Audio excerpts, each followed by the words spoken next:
So that I think that the internet is going to be one of the major forces for reducing the role of government. The one thing that's missing, but that will soon be developed, is a reliable e-cash, a method whereby on the internet you can transfer funds from A to B without A knowing B or B knowing A. The way in which I can take a $20 bill and hand it over to you, and there's no record of where it came from. And you may get that without knowing who I am. I think that the tendency to make it harder to collect taxes will be a very important positive effect of the internet. Central banks around the world have injected money into the economy at a record pace to try to fight a global recession triggered by the coronavirus pandemic. Just getting word from the Federal Reserve. Bombshell announcement from the Federal Reserve. It is an absolutely historic week, both in terms of the speed of Fed purchases and, of course, the magnitude. Since mid-March, the Federal Reserve's balance sheet has ballooned from $4 trillion to around $7 trillion, equal to about 1/3 of the value of the entire American economy. You simply flooded the system with money. Yes, we did. That's another way to think about it. We did. Where does it come from? Do you just print it? We print it digitally. To the person who is about to grab their car keys and go to the ATM and take out $3,000, you say what? You don't need to. Your ATM is safe, your banks are safe, there's enough cash in the financial system, and there is an infinite amount of cash at the Federal Reserve. We will do whatever we need to do to make sure that there's enough cash in the bank.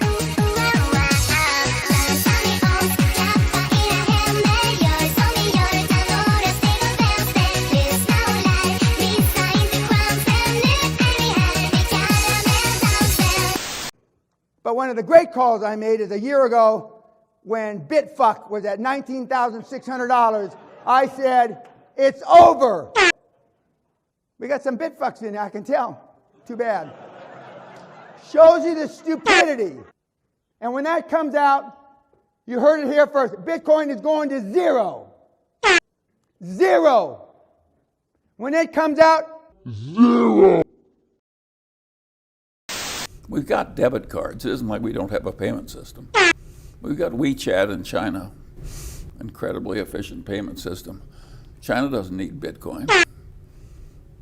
And if you have a WeChat, why would you do it in a medium where the value changes enormously?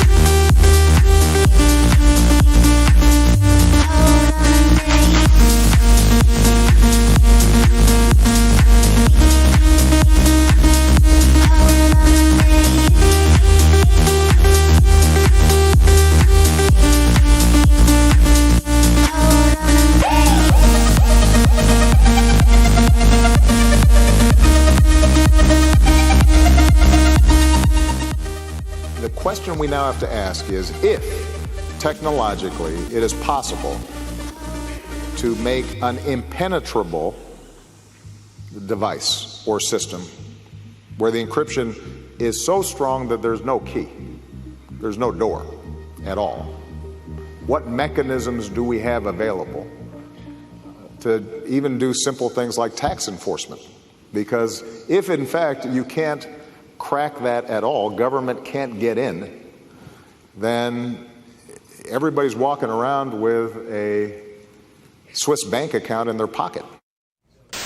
How did money come about, and what's happened today to mess up things so much? See, the great trouble is the money wasn't allowed to develop further. After 200 or 300 years of coins, all governments put their hands and stopped any further developments. We were not allowed to experiment on it. Money hasn't been improved. Money has rather become worse in the course of time.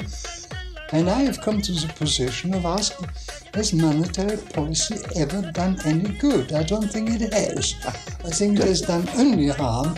And that's why I'm now pleading for what I've called denationalization of money. I don't believe that we shall ever have a good money again before we take the thing out of the hands of government. And then we can't take them violently out of the hands of government. All we can do is, by some sly roundabout way, introduce something to control.